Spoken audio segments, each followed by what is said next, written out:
Okay, so now, where's my money? You might be asking, where's my money? And so we've got someone here, Miss Summers, who's going to talk to you about how to calculate your CTE allotments. You know, Jeannie has been in education for about 41 years. She also served as an adjunct professor at SFA. And one thing about Jeannie is she's very helpful with TEA. She has served on TEAC's writing committees. She has served on textbook review committees. We can always count on Jeannie. And as a result, you know, Jeannie is very involved, and she has received lots of awards, recognitions, Teacher of the Year, Outstanding CTE Administrator.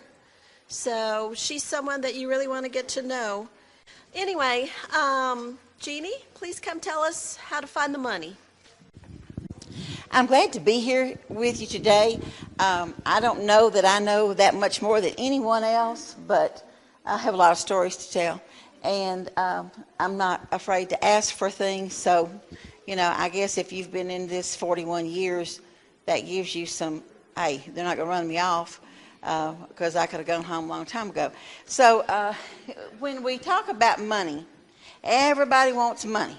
Everybody thinks CTE has money, and so I need some of your money. I had a man come to me last year and say, I don't see why you're not supporting my program. I said, excuse me? You've got money. I need money. I said, it's not your money. So, we had to have a little talk about, you know, I said, you're not my campus. 58% of the money that's generated has to go back to campus 002. You're 05. He said, well, who says? I said, well, TEA. So I turned around to click on the TEA side, and he said, so is it written down somewhere? I said, let me give you some reading materials. And if you're still awake after you read all this, come back and ask me anything you want. He never came back and asked me anything. Wonder why? You know, as directors, you have lots of roles, lots of hats to wear. Sometimes I think mom, in addition to everything else, because they want you to fix everything. But you have to be an advocate for your CTE department, for every dime and every dollar. And I will tell you, when I took over this job, that was back when it was not 58 and 42, but 90 and 10, which tells you something. But anyway, I went to ask because I knew we weren't getting all of our money. And we had a CFO lady that was less than pleasant, put it that way. That's politically correct, maybe. So I asked her, she twisted her mouth up, and she really did not want to give me the list of everyone being paid out of CTE funds. And in walks the superintendent, and he happened to like me.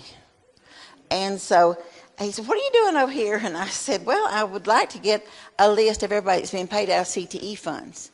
And he said, oh, that shouldn't be a problem. I don't think that there'll be a problem giving you that. Ooh, she looked like, I'm going to kill you. But I got it. And in getting it, I said, who are these people?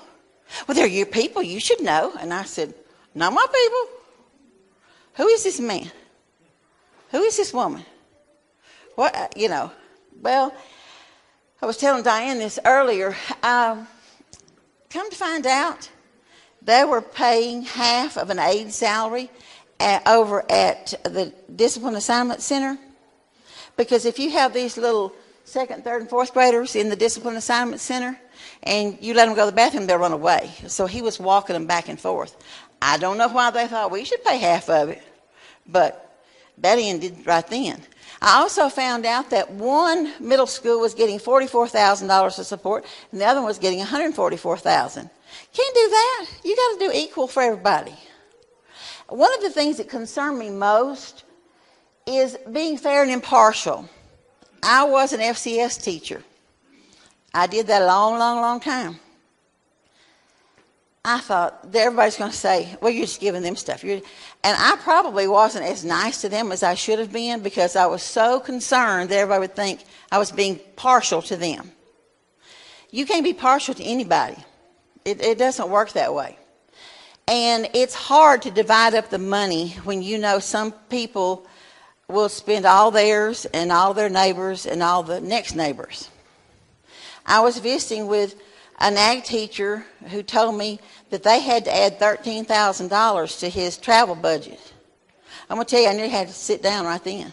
$13,000 added to his travel budget? I said, where are you going? And what are you doing when you get there?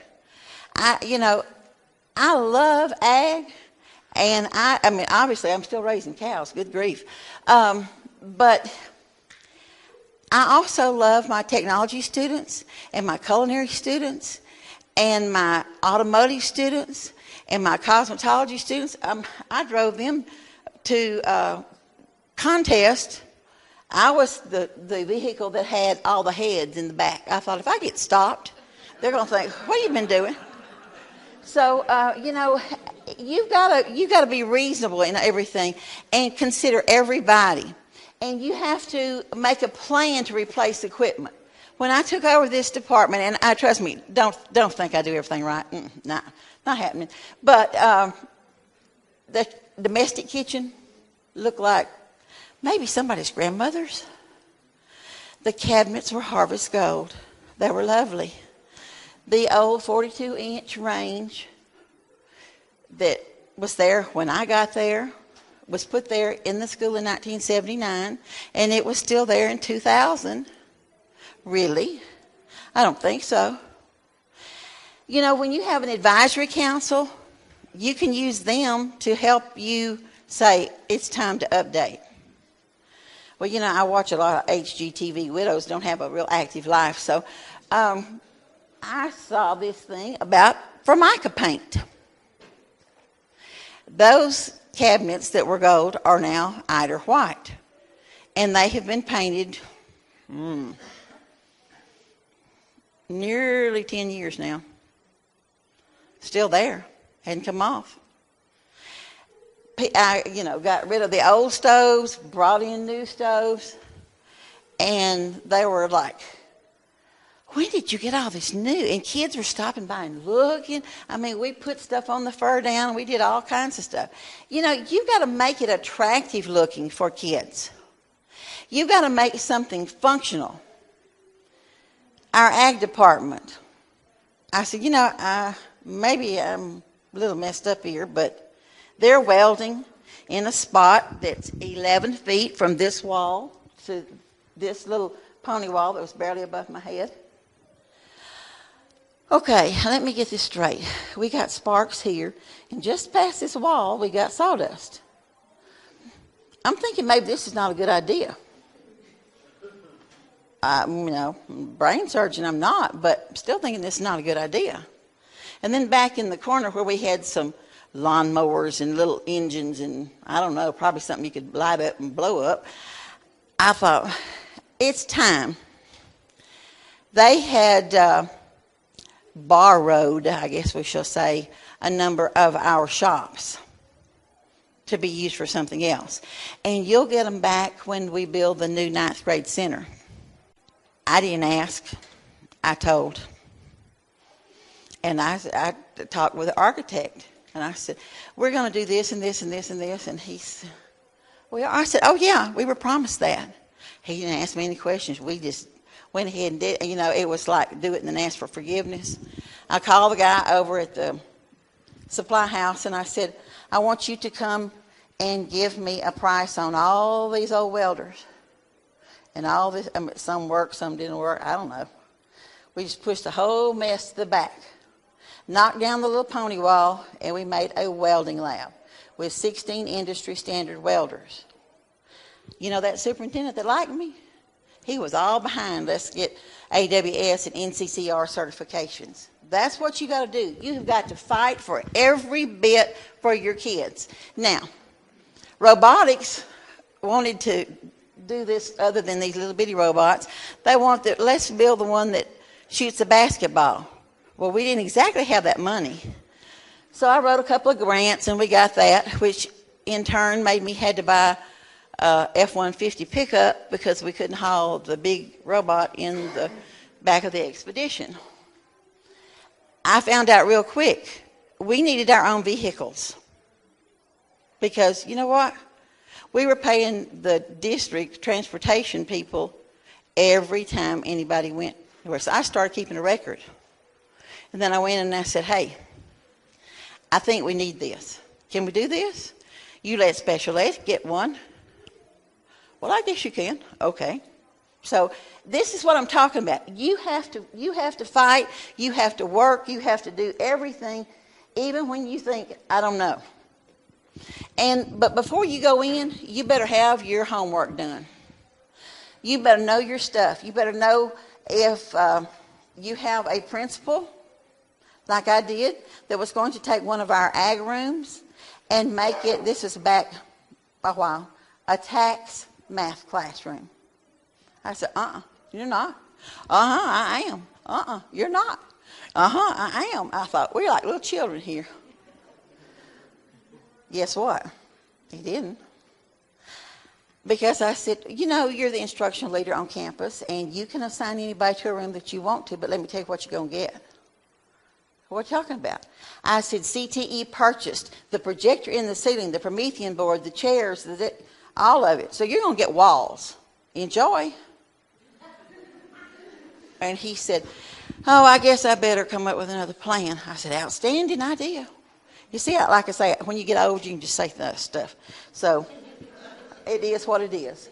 But you need to help some of our departments figure out how they can self-fund. Because everybody wants stuff that they can't necessarily afford. And you need to know ahead of time what your allocations might be. I listened to what she said about Perkins money and all that, and, I wanted to go amen, amen, amen. But your state money, it really, really, really matters how you handle your state money. Look at this.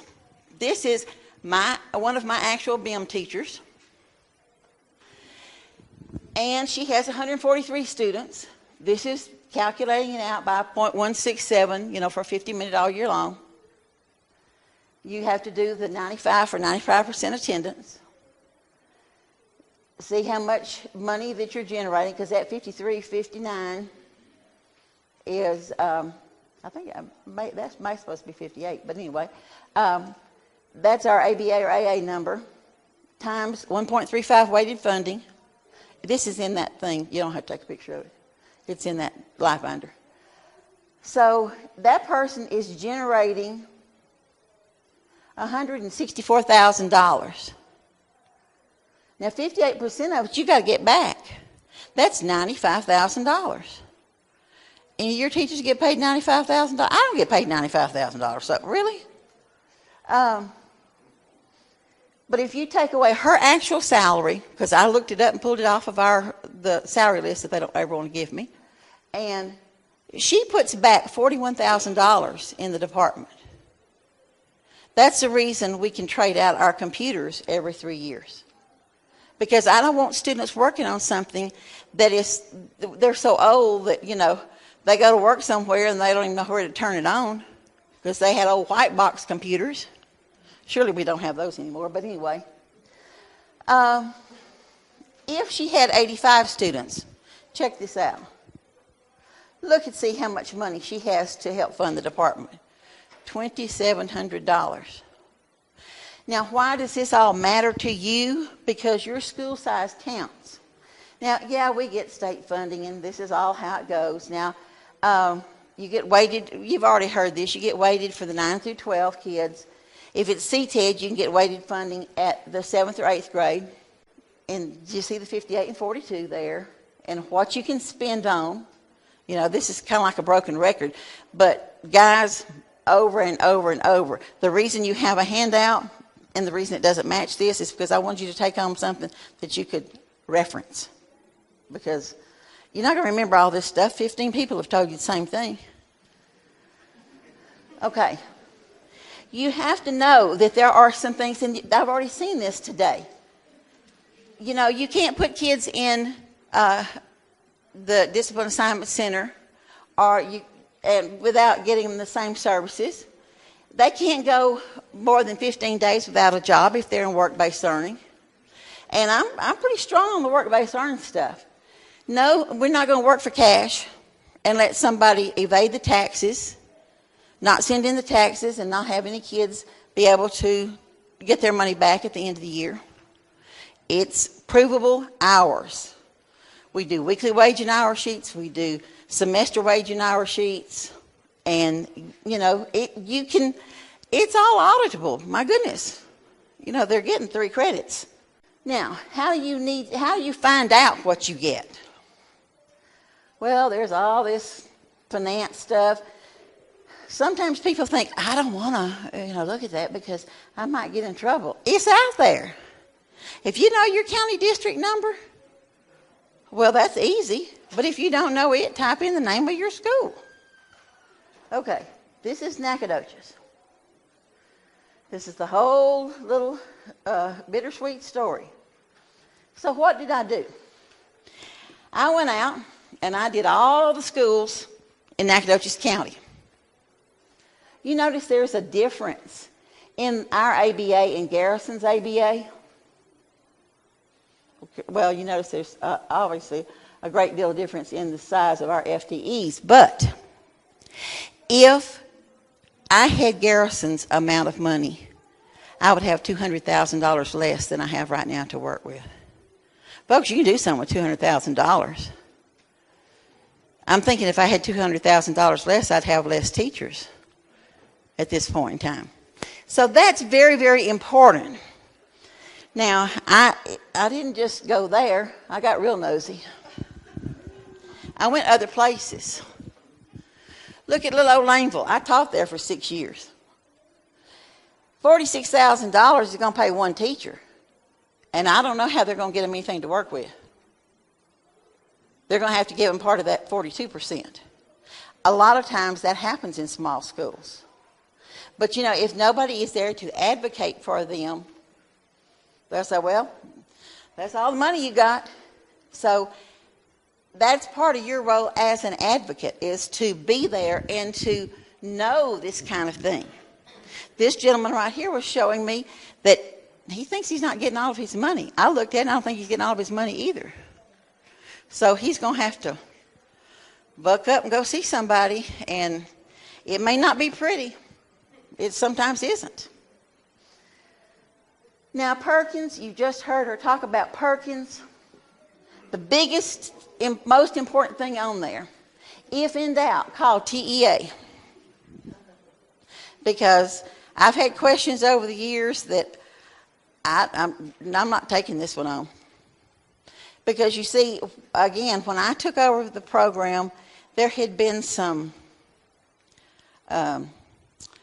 interesting spending patterns. When I looked my first year and I pulled up the Perkins money, and $92,000 had been spent under one budget function code, 079, criminal justice. I nearly had a stroke. In fact, I came so close to having a stroke, I had a meeting with the high school principal, the superintendent, and the assistant superintendent. And I said, tell you what, I'm going to give you back this job. I said, what are you talking about? I said, I didn't make this mess, and I'm not going to be blamed for this mess. And I know they say the statute of limitations goes away, but the evidence that I found is still in the bottom drawer in my office. I am not letting it go. I may take it home with me when I finally retire. But it was scary. I mean, and I tried to make light of it. I called the criminal justice teacher and I said, y'all cooking crystal meth? He said, what? I said, well, according to this, you bought a 10-burner commercial stove. He, oh, no. I knew I was just giving me a hard time. But folks, you can't play with federal dollars. Anybody that knows me has heard me say, my sunshine will never have bars over it. If I do something wrong, it's because I was just ignorant. It's not going to be because I didn't know that I was supposed to make a budget for every little sub-department. If you are concerned about and this is actually an old one, but this Administrator's Guide to Finance Codes, you know, all that 63 this and 63 that and 64 that, whew, sometimes it makes your head want to explode. But this gives you all the fund codes and what you can spend it on and all that sort of thing. It's a very, very good thing, and this actually came from Region 20, I believe. But it's very, very, very important. But it's important, and our finance lady, what was it I was going to do the other day? And no, that can't be $63.99, it has to be $62.99. So you have to go in and amend the budget. I mean, she's on that stuff, and it's very, very, very important to do it and do it right. And when I came in from talking next door, she was in the middle of supplement, not supplant. Talk about getting yourself in trouble. Don't go there. It's too much. You can read it. It tells you what to do. Don't go there. It's just not even a smart thing. You know, I talked to the counselors a little bit, and I said, guys, you have to help with this coding. You heard somebody talk about the coding earlier. It's like a broken record until the end of October, and it temporarily goes away. But you've got to get this coding right. And you notice if you do all code ones, you can't apply for Perkins. It doesn't work. And you've got to have your coherent sequences.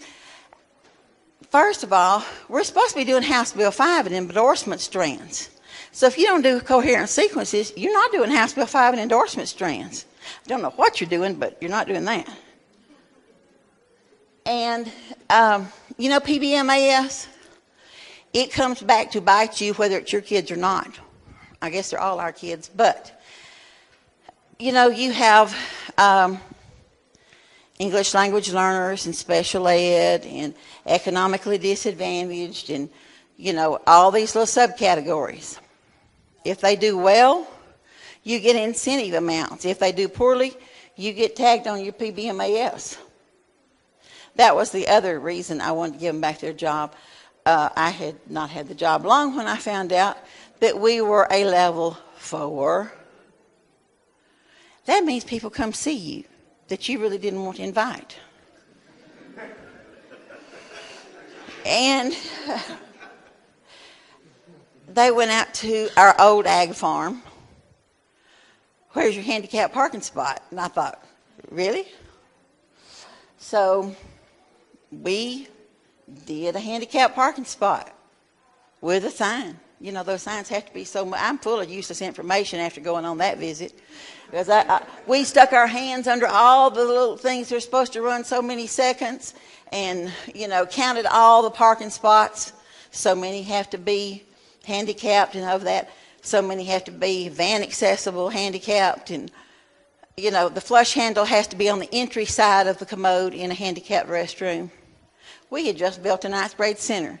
They walked in, first thing they said, your Braille signage is on the wrong side of the door. I thought, good gosh, here we are in a brand new building. Now, that shouldn't have been on us. They didn't have tactile strips, you know, that little sandpapery kind of stuff that when you have a cane, they feel it. They didn't have that on the stairs.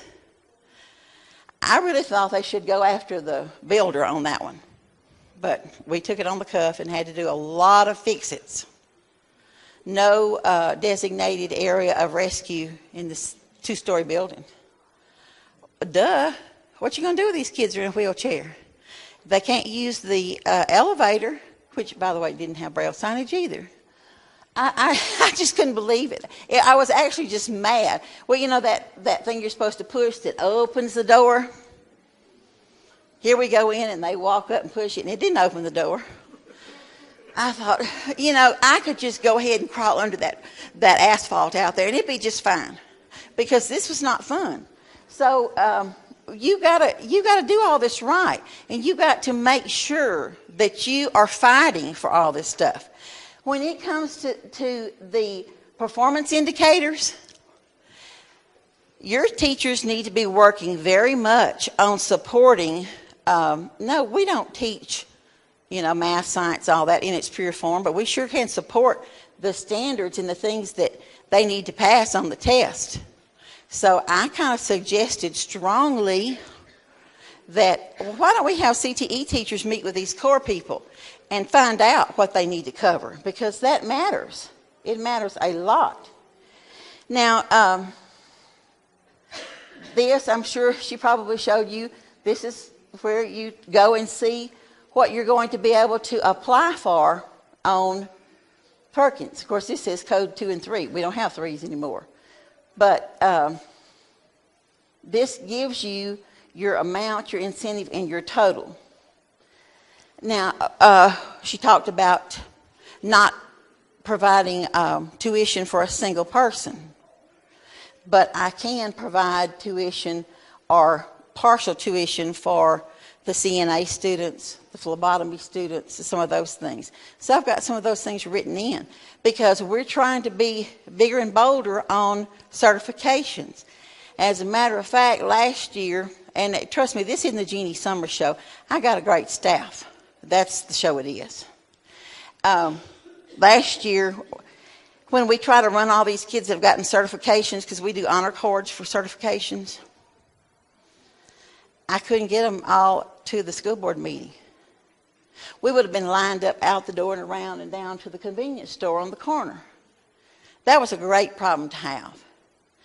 We had a brand new school board member that had just been sworn in, and she couldn't follow all this. I mean, I brought some little groups in, and then we did a PowerPoint that just listed name after name after name, because Microsoft Office and some of those that, you know, get tons of.